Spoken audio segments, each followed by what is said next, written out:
아니 어제 민경욱 대변인이 논평에서 이 어려운 말 철렵지린말이란 말을 쓰셨더라고요. 지금 대한민국의 상황이 너무 어렵습니다. 경제도 청년 실업 문제 여러 복잡한 문제가 있고 현충일 이 현장에서 대통령께서 또 김원봉을 언급하셔가지고 상당히 지금 갈등이 고조되어 있는 상태에서 한가롭게 이 냇가에 가서 고기 잡듯이 철려받듯이 또 이런 한가할 때가 아니다. 이명박 박근혜 대통령께서 해외 순방 갔을 때 이런 식의 표현이 있었나요? 외교하러 나간 대통령 등 뒤에다 대고 이게 무슨 철렵질 이런 표현의 문제가 아니고요. 예. 대통령이 국익을 위해서 순방을 나갔습니다. 그 등에다 대고 이렇게 칼을 꽂는 행위는 여야를 막론하고 좀 자제해야 되고 오히려 대통령이 나가 있을 때는 그 부분에 대한 이야기는 피하고 또 여야끼리 싸움할 수 있는 문제죠. 결국은 어떤 이야기로 자연스럽게 흘러가냐면 약산 김원봉 논쟁으로 넘어오게 되는 것 같습니다. 약산 김원봉. 지난 현충일 추념사에서 문재인 대통령이 약산 김원봉을 언급하면서 이제 논쟁이 시작이 됐고 이런 상황에서 북유럽 외교 순방을 가는 게 맞느냐라는 논평까지 이제 나온 거거든요. 쭉 연결을 보자면 핵심 워딩은 그거잖아요. 애국 앞에 진보와 보수가 없다. 이제 이 말은 뭐냐면 국민 통합하자는 이야기입니다. 김원봉 선생 같은 경우에 독립운동가 공적인데 어쨌든 이념 갈등으로 남에서도 인정을 못 받고 있고 북에서도 인정을 못 받았거든요. 그렇죠.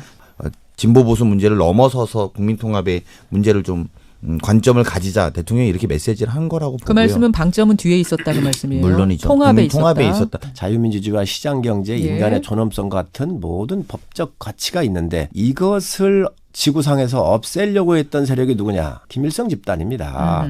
여기에 북한으로 넘어가서 김원봉이 장관을 했어요. 그리고 6.25를 일으킨 주범입니다.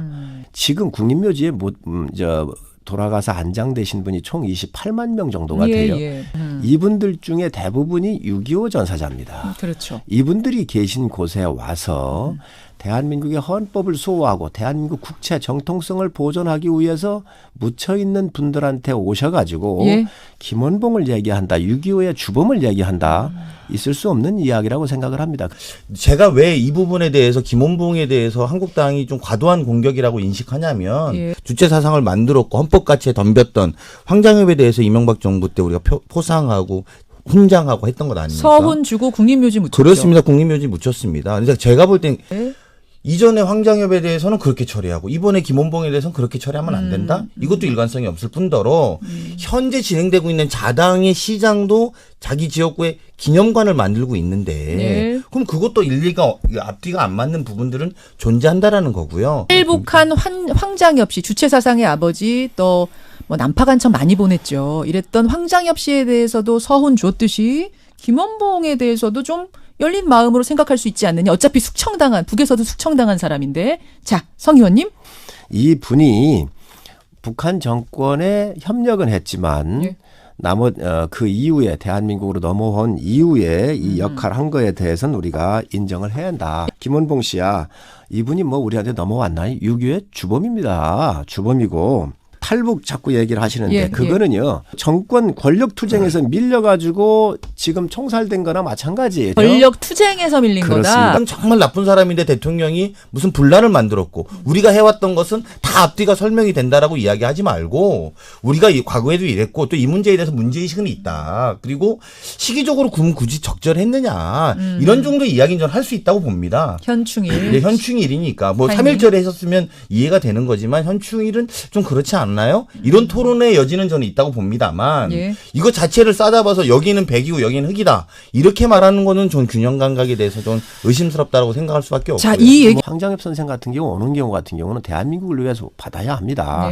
그러나 이 역사 인식에서 저 김원봉을 황장엽으로 같은 급으로 생각한다고 하는 것은 문제가 있고요. 아까 황장엽 선생이 더 위입니까? 김원봉 선생보다? 그 급이 문제가 아니라 같이 대입을 해서 이 평가를 해야 한다고 하는 것은 논리적인 비약이라고 생각을 하고요. 저는 반대로 생각하는데 약간 당황스러운데요. 황장엽과 김원봉을 같이 비교하는 것이 무리한 비약이다라고 말씀하시는데 독립운동을 한 적도 없고 주체사상 만들어서 대한민국에 그렇게 간첩 보낸 사람에 대해서도 반성 좀 했다고 해서 우리가 훈장까지 주면서 통합을 시도했는데 심지어 대한민국 독립을 위해서 일하셨던 분들에 대해서 예. 북에서 숙청당하고 김일성 일가에 대해 숙청당하고 남북이 아무도 관리 못하는 그 장군에 대해서 우리가 토론해보고 또 그렇다고 해서 대통령이 말한다고 해서 바로 서운을 주는 것도 아닙니다. 예. 서운 절차는 또 별도로 시스템에 의해서 하는 거니까 그런 논의조차도 해보는 것을 아예 막겠다라고 한다면 저는 합리적이지 않다고 생각합니다. 지금 황장엽 같은 경우는 넘어와서 대한민국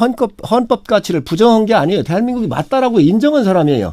김원봉은 대한민국을 건국하거나 그 이후에도 대한민국에 도움이 하나도 안 하고 오히려 적대행위라고 침공한 사람입니다. 통일된 이후에는 이 문제를 논할 수 있지만 지금은 지금 아니다. 현재에서 대한민국 헌법에 의해서 선출된 대통령이 이 얘기한다는 게 지금 국민들이 받아들일 수 있겠습니까? 자, 강 의원님. 네, 이 문제가 핵심의 헌법 가치를 가지고 자꾸 이야기하시니까 저는 우리의 헌법이 독립운동을 기반으로 해서 지금까지 이루어진 것에 존중하고 있다라고 저는 생각하고요. 그런 문제에 대해서 김원봉 장군에 대해서 우리가 충분히 논의해 볼 수 있다라는 건데 논의 자체를 헌법을 부정하는 사람 또는 부정하는 정부로 이야기하신다는 건 좀 과도한 측면이 있다. 저는 이렇게 보고요. 이 문제가 본질이 아니라 헌법 기반 있어서 우리가 충분히 국민 통합에 있어서 과거에 보수를 했던 분이나 예. 또는 진보를 했던 분이나 같이 올려서 토론하자, 그러니까 같이 올려서 소원을 고민해야 된다는 것 저는 뭐 틀린 말이 아니라고 생각하기 때문에 이후에도 좀 그런 관점으로 좀 더 통합적 관점으로 논의해 주셨으면 좋겠다 이렇게 부탁드립니다. 알겠습니다. 여기까지 확인하죠. 오늘 두 분 고생하셨습니다. 네, 감사합니다.